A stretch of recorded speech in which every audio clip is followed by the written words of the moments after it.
வணக்கம் வந்தனம் namaskars welcome to NT tax. இன்றைக்கி நம்ம என்டி டாக்ஸில் என்ன வீடியோ பார்க்க போகிறோம் அப்படின்னு சொன்னால், நம்மளுடைய நேயர் ஒருத்தங்க ஒரு கேள்வி கேட்டிருக்காங்க. அதாவது முந்தா நேற்று போட்ட வீடியோ சோல் டெவலப்மெண்ட் அப்படின்னு சொல்லிட்டு ஒரு வீடியோ போட்டிருந்தோம் இல்லைங்களா.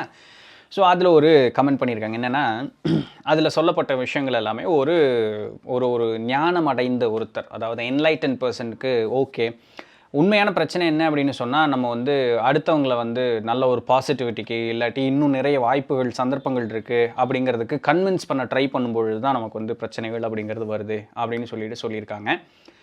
ஸோ இன்றைக்கி அதை பற்றி நான் ஒரு சில விஷயங்கள் சொல்கிறேன். அண்டு ஒருவேளை உங்களுக்கு ஏதாவது இந்த மாதிரி கேள்விகள் இருந்தது அப்படின்னு சொன்னாலும், இதை பற்றி பேசுங்க அப்படிங்கிற மாதிரி ஏதாவது விஷயங்கள் இருந்தாலுமே கீழே கமெண்ட் பண்ணுங்கள், அதை பற்றி பேசலாம்.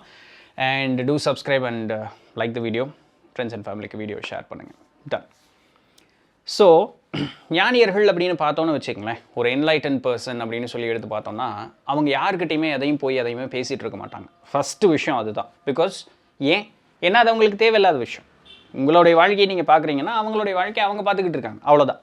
அவங்க யாருக்கிட்டையும் போய் எதையுமே பேசிகிட்டு இருக்க மாட்டாங்க. இதை பண்ணு அப்படின்னு சொல்லி வலுக்கட்டாயப்படுத்தவோ இல்லையா நைன்ட்டே இருக்க மாட்டேன். நான் உனக்கு நல்லதாண்டா சொல்கிறேன், உனக்கு நான் நல்லதாண்டா சொல்கிறேன், தயவு செஞ்சு செய்டா, பண்ணவே மாட்டாங்க. இதுதான் ஒரு நல்ல ஒரு முதிர்ந்த ஒரு நிலையில் இருக்கக்கூடியவர்களுடைய இலக்கணம் அப்படின்னு சொல்லக்கூடியது அதுதான். சொல்லுவாங்க, நம்ம போய் ஒன்று கேட்குறோம், ஐயா இந்த மாதிரி இருக்குது அப்படின்னு கேட்டோம்னு வச்சுங்களேன், பண்ணுப்பா அப்படிம்பாங்க. அதுக்கு ஒரு வழி காட்டி கொடுப்பாங்க. பண்ணுறமா பண்ணலையானா அவங்க பார்த்துக்கிட்டெல்லாம் இருக்க மாட்டாங்க. அது ஊந்தலை எழுத்து, உனக்கு தேவை நீ தான் பண்ணணும். என்கிட்ட கேட்ட, நான் அதுக்கு உண்டான விடையை சொன்னேன். அதுக்கப்புறமும் நீ பண்ணலை அப்படின்னு சொன்னால் அதுக்கு நான் என்ன இப்படி இது பண்ண முடியும்? நான் உன்னை பிடிச்சி தொத்திக்கிட்டே இருக்கணுமா? நீ உருப்பண்ணும் அப்படின்னு சொல்லி யார் முடிவு பண்ணோம்? நீ தான் முடிவு பண்ணணும். அப்போது ஒரு நல்ல ஒரு முதிர்ந்த ஒரு ஞானி நம்ம உட்காந்துருக்காரு. யோகா வாசிஷ்டமில் நிறைய தடவை பார்த்துருக்கோம். அப்படியே உட்காந்துருக்காரு. அவருக்கு நல்ல விஷயம் தெரியும். அவர் ஞானி, அதனால தான் அவர் பேர் ஞானி. உட்காந்துருக்காரு. அவர் முன்னாடியே ஒரு ஆள் நின்று ஒரு 4 பேர்த்துக்கு பயங்கரமாக உபதேசம் பண்ணிக்கிட்டு இருக்கான். எல்லாம் தப்பாக உபதேசம் பண்ணிகிட்டு இருக்கான். இந்த ஞானி என்ன பண்ணுவார்? உடனே போய் நீ தப்பு பண்ணியிருக்க அப்படின்னு சொல்லி தர்க்கத்துக்கு நின்றுட்டு, இதுக்கு இதுதான் அப்படின்னு சொல்லி எல்லாம் இது பண்ணிகிட்டு இருப்பார்னு நினைக்கிறீங்களா? இல்லை. அவர் வாட்டுக்கு அவர் விளப்பட்டிருக்கு. எனக்கு என்னடா இது இயற்கையில் இந்த மாதிரி நிறைய நடந்துக்கிட்டு தான்டா இருக்குது, அதுக்கு நான் என்ன பண்ணுறேன்? நான் போய் ஒரு இடத்துல இன்னும் திருத்திட்டு இருக்க முடியுமா? முடியாது. அப்போ அவர் என்ன பண்ணுவார்? இது சராசரியாக இந்த உலகில் நடக்கக்கூடியது ஒன்று தான். இவனுடைய கர்மம், இவன் இதை செய்கிறான். அவர்களுடைய கர்மம், அதை அவங்க கேட்குறாங்க. என்னுடைய கர்மம், நான் சாமியை நினச்சி பேசாமல் உட்காந்துக்கிட்டு இருக்கேன். இவ்வளோ மட்டும்தான் அவங்களுடைய இதாக இருக்கும். இவங்க எதுக்குமே போய் முந்திரி கொட்டை மாதிரி போகவும் மாட்டாங்க, எந்த வேலையும் செய்ய மாட்டாங்க. அவங்க என்ன வேலையோ அதை மட்டும் பார்த்துட்டு அவங்க பாட்டுக்கு பேசாமல் இருப்பாங்க. இந்த நல்லது பண்ணுறா, இப்படிடா அப்படிடா, அது அந்த மாதிரி இந்த மாதிரி இது பண்ணு அது பண்ணு, இதெல்லாம் நம்மளுடைய சுயநலத்துக்காக நம்ம பண்ணுறது ஒன்று. எனக்கு விஷயம் தெரியுங்கிறதுக்கு நான் பெருமையாக சொல்கிறதுக்கு ஒன்று. இன்னொன்று என்ன, நான் இது ஒன்று கற்றுக்கிட்டேன், இதில் எனக்கு பயங்கரமான மாற்றம் வந்திருக்கு, இது நீயும் பண்ணினா நல்லாயிருக்கும், அப்பவும் அது என்னுடைய பெருமைக்காகத்தான் நிற்கிது. இன்னொன்று, இது பண்ணினேன்னா நல்லாயிருக்கு, இதை பண்ணேன், இது இப்படி இருக்கிறது நல்லதா, இது என்னன்னா அதுவும் என்னுடைய சூழ்நிலை தான். எப்படின்னா அவங்க நம்ம கூட ரொம்ப இதாக இருப்பாங்க. அவங்களுடைய செயல்பாடு ஏதாவது ஒரு வகையில் நம்மளை பாதிக்கிற மாதிரி இருக்கும். அது நடந்துடக்கூடாதுங்கிறதுக்காக அவங்களுக்கு நல்லது சொல்கிறதுக்கு போவோம். அவன் சொல்லுவான், நீ பண்ணுற, உனக்கு நல்லது நடந்திருக்கு, எல்லாமே சரிதான், அது உனக்கு பிடிச்சது, நீ பண்ணுன, உனக்கு நல்லது நடக்குது, சந்தோஷம். எனக்கும் அது பிடிக்கணும்னு என்ன அவசியம் இருக்குது? எனக்கு அது பண்ணுறதுக்கு விருப்பம் இல்லை. நான் எப்படி போகிறேனோ அந்த வகையில் நான் போயிட்டு போகிறேன். உனக்கு இப்போ அதில் என்ன பிரச்சனைன்னு அவன் கேட்பான். ஆனால் அதை ஏற்றுக்கிற நிலைமையில் நம்ம இருப்போம்னா மாட்டோம். அது எப்படி? நான் சொல்கிறது முயற்சி நீ பார்க்கணுமில்ல, செஞ்சு பார்க்கணுமில்ல, இது இப்படி தானே இருக்கும், நீ சொல்கிறதையே இது ஏன் திருப்ப பேசுவோன்னா, நான் செய்கிறது மட்டும்தான் எனக்கு சரிங்கிற ஒரு மனோநிலை என்கிட்ட இருந்துக்கிட்டே இருக்கக்கூடிய ஒரு காரணத்தினால தான். இல்லைன்னா நான் ஒன்று செஞ்சேன், அதனால எனக்கு நல்ல பலன் ஏற்பட்டுது, அதே தான் உனக்கும் நடக்கும் அப்படிங்கிற ஒரு டிஃபால்ட் மைண்ட் செட்டு நான் வளர்த்தி வச்சுக்கிட்டு அதை எல்லாத்துக்கிட்டையும் போட்டு திணிச்சிக்கிட்டே இருப்பேன். எனக்குன்னு ஒரு தனித்துவம் இருக்குது அப்படிங்கிற மாதிரி அடுத்தவனுக்கு வருவோம் அப்படிங்கிற நான் ஒத்துக்கவே மாட்டேன். ஒத்துக்கிறதுக்கு மனசு போகவும் போகாது. அப்போ என்ன பண்ணலாம்? நல்லதை சொல்லலாம். அதை புரியலன்னு சொன்னால் நான் சூக்க சொல்லித்தரலாம். ஆனால் அதை எப்படி அணுகணுங்கிறதுக்குண்டான முடிவு யார் எடுக்கிறது? அவன் எடுக்கணும். அந்த கேப்பை நம்ம கொடுக்கணும். ஒரு நல்ல ஒரு குரு, ஒரு நல்ல ஒரு ஞானி அதை பண்ணுவார். இது நமக்கு ஏன் வரமாட்டேங்குது அப்படின்னு சொன்னால், நம்மளுடைய கல்வி முறை இன்றைக்கி அப்படி தான் இருக்குது. வாத்தியார் சொல்கிறது தான் சரி, இந்த இப்படித்தான் இருக்கணும்னு வாத்தியார் சொல்லுவார். அதை நான் வேறு எந்த வகையிலையுமே அணுகிறதுக்கெல்லாம் எனக்கு வாய்ப்பே கிடையாது.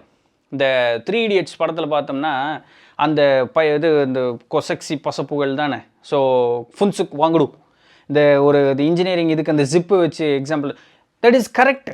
ஆனால் வாத்தியார் ஒத்துக்க மாட்டார். வாத்தியார் என்ன கேட்பார், அந்த அந்த குசு அந்த அந்த பையன் வந்து இப்போ பயங்கரமான அந்த எக்ஸாம்பிள் கொடுப்பான் பாருங்க, அப்படியே டெஃபினிஷன், அதுதான் ஒத்துக்குவார். அப்போ வாத்தியார் என்ன சொல்லுவார், இப்படி தான் இருக்கணும் பார், அதை வேற ஒரு வகையில் அணுகலான்னு சொல்லி இன்னொருத்தன் சொன்னால் ஒத்துக்க மாட்டார். அப்போ நம்மளுடைய கல்வி முறையே அப்படி ஆகிப்போச்சு. ஆனால் முன்னாடி இருந்த குருகுல முறை அப்படி கிடையாது.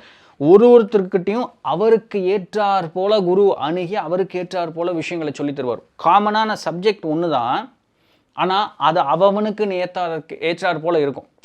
சொல்லலாம் அன்னைக்கு கூட்டம் கம்மிங்க, குருவுக்கும் ஒரு பக்குவமான நிலையில் இருந்தார். அவர் வெறும் வாய் வார்த்தை பேசக்கூடிய ஆள் கிடையாது. எதாக இருந்தாலும் அவருக்கு இம்ப்ளிமெண்ட் பண்ணுற அளவுக்கு அவர் விஷயம் தெரிஞ்சிருந்தது. அதனால் அதனுடைய நெளிவு சுழிவு தெரிஞ்சுது. அப்போது அவர் சொல்லி கொடுத்தாரு. பர்சனலாக ஒவ்வொருத்தரையும் வந்து ஹேண்டில் பண்ணுறக்கு அவர் வித்தையை கற்று வச்சுருந்தார், சொன்னார். இன்றைக்கி அதெல்லாம் முடியுங்களா? கரெக்ட், முடியாது. அப்படி இருக்கும் பொழுது உபதேசமெல்லாம் நம்ம பண்ண போகக்கூடாது. சரிங்களா? யாருக்கும் எதையும் உபதேசம் பண்ண போகக்கூடாது. நல்லது சொல்ல போகக்கூடாதுன்னு நான் சொல்லலை, உபதேசம் பண்ண போகக்கூடாதுன்னு தான் சொன்னேன். நல்லது யார் வேணாலும் சொல்லலாம், ஆனால் உபதேசம் என்ன, இது இப்படி இருந்தால் தான் சரி, கரெக்டு. நீ இருக்கியா, நான் திருப்பி ஒரு கேள்வி கேட்டானா சிக்கிடுவோம். உங்கள் வீடு பக்கத்தில் ஒரு ஒரு ஜமாத் இருக்குது, சரிங்களா? பள்ளிவாசல் இருக்குது. அங்கே இருக்கக்கூடிய அந்த ஹஸ்ரத், அந்த குருவாக இருக்கிறவர் எல்லா நல்ல செய்திகளையும் சொல்லி தருவார். சிகரெட் பிடிக்காதீங்கன்னு அவர் சொல்லித்தர மாட்டார். ஏன் தெரியுங்களா? ஏன்னா அவர் சிகரெட் பிடிப்பார். அப்போ மக்கள் கேட்கும்போது, ஏங்க ஹஜரத் நீங்கள் இப்படி சொல்லலாம்ல, டேய் நானே பிடிக்கிறேன்டா, அது தப்புன்னு எனக்கு தெரியும், ஆனால் என்னால் நிறுத்த முடியல, நானே பிடிச்சிக்கிட்டு தான் இருக்கேன். நானே பிடிச்சிக்கிட்டு இருந்துட்டு நான் போய் அடுத்தவங்ககிட்ட அதை பண்ணாதேன்னு சொன்னால் அவன் திருப்பி ஒரே வார்த்தை கேட்பான், யோ நீ ஒழுக்கமான்னு என்னை பார்த்து கேட்பான். நான் மூஞ்சியை கொண்டே எங்கே வச்சுக்கிறது? அப்போ நான் இவ்வளோ நாள் சொன்ன நல்லது எல்லாமே இந்த ஒரே காரியத்தில் அடிபட்டு போயிடும். என்னைக்கு நான் இதை நிறுத்துறனோ மித்த நல்லது கூட சேர்ந்து இந்த சிகரெட்டையும் நிறுத்துன்னு நான் அவனுக்கு உபதேசிப்பேன். அது வரைக்கும் சொல்ல மாட்டேன். அதை விட்டு போட்டு மித்த நல்லதெல்லாம் சொல்லுவேன். ஏன்னா அதெல்லாம் நானும் பண்ணுறேங்கிறதுனால பார், என்ன ஒரு உன்னதமான ஒரு மனோநிலை பாருங்க அவருக்கு.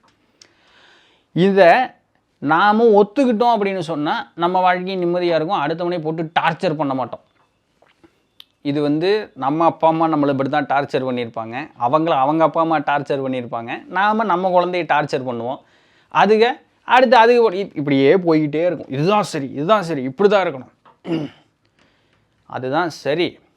நெருப்புக்குள்ளே கைவிட்டா சுடத்தான் செய்யும், அது சரி, விடாதேன்னு சொல்கிறது சரிதான். ஆனால் ஒரு எல்லாருமே வந்து கண்ணு அது பண்ணாத, அது சுடுஞ்சாமி அப்படின்னா ஒரு சில குழந்தை கேட்கும், ஒரு சில குழந்தை அப்படியா அப்படின்னு கொண்டு போய் வைக்கும். அதுக்கு அப்படி தான் புத்தி, வேறு என்ன பண்ணுறது? அது உடனே போய் கையை பிடிச்சி இழுக்கிறது, அதை பண்ண இது பண்ண. நீங்கள் பார்க்காத நேரத்தில் என்றைக்கே ஒரு நாள் அதுக்கு வச்சு பார்த்துரும். அதுக்கப்புறம் தான் அது வந்து வீழ்ன்ட்டு அதுக்கப்புறம் நான் சொன்னேன்லாம் அன்னைக்கே விட்டுருந்தேன்னா கண் பார்வையிலே அது வச்சோன்னே எடுத்துருக்குவேன். நீ கொஞ்சம் பார்த்துருந்துருக்கலாம். நீ அப்போல்லாம் பிடிச்சி கட்டுப்படுத்தி நிறுத்திட்டு உன் கண் பார்வை இல்லாதப்போ அதை டெஸ்ட் பண்ணி பார்த்துட்டு பெரிய ஆபத்தோடு அது வந்து நிற்கும். ஏன் போய் இல்லைங்களா? இன்றைக்கி நிறைய அப்பா அம்மாக்கள் எல்லாமே பார்த்தோம்னா குழந்தை வெறுங்காலோட வெளியே விடுறதில்ல, குழந்தை கீழே உளுந்து ஏங்கிறதுக்குள்ளே போய் ஐயோ அப்போ இப்படிங்கிறது. அது ஒரு உடல்லையும் சரி மனதிலையும் சரி ஆயுசுக்கு பலம் இல்லாமையே தான் அது இருக்கும். அது விடணும், அதனுடைய போக்கில் விடணும். என் போக்கில் நீ வான்னு இழுக்கக்கூடாது. நல்லதை வந்து சொல்லித்தான் தரணும். வழி உறுத்த வேண்டியதை வழி உறுத்தலாம், ஆனால் அவன் பின்னாடி தடியை பிடிச்சிட்டே சுற்றிக்கிட்டே இருக்கக்கூடாது. நீங்கள் செத்து போயிட்டீங்கன்னா அவன் என்ன பண்ணுவான்? பைத்தியம் பிடிச்ச மாதிரி ஆயிடுவான். என்ன பண்ணுறதுனே தெரியாது. அறிவு இருக்கும், இம்ப்ளிமெண்ட் பண்ண தெரியாது. அந்த இம்ப்ளிமெண்டேஷன் ஸ்டேஜ் போகும்போது இப்போ அம்மா என்ன சொல்லுவாங்க, இப்போ அப்பா என்ன சொல்லுவாங்க, அவங்க இருந்திருந்தால் என்ன பண்ணியிருப்பாங்க, இப்படியே இருப்பான். இது ஆணுக்கும் சரி பொண்ணுக்கும் சரி, சரிங்களா?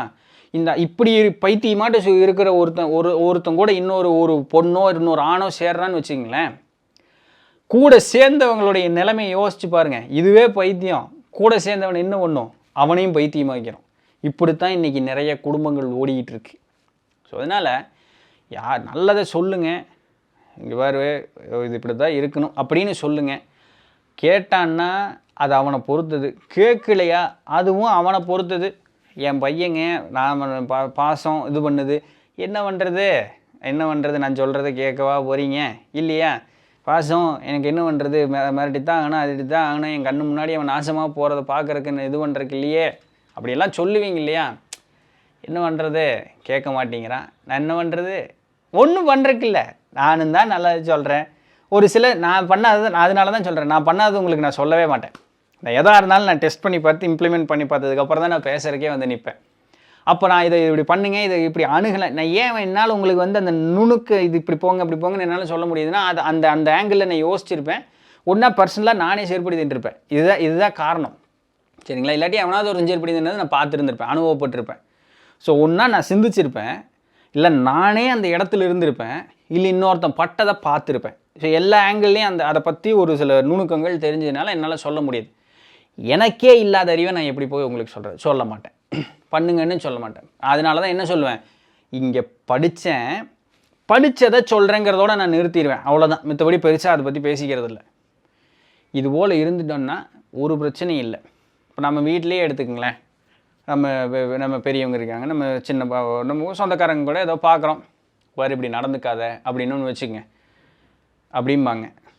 சரி, நான் என்ன பண்ணேன், எனக்கு தெரியுது அது நீ பண்ணுற ஒரு காரியத்தை ஒரு காலத்தில் நானும் பண்ணியிருப்பேன், இதனால் ஆபத்து தான் வரும்னு தான் சொல்கிறேன், ஒரு அக்கறையினால தான் சொல்கிறேன், நண்பர்கள்ட்டையும் சொல்கிறேன், ஒரு அக்கறையினால தான் சொல்கிறேன் அப்படின்னா சரி திருவருள், அவ்வளோதானே.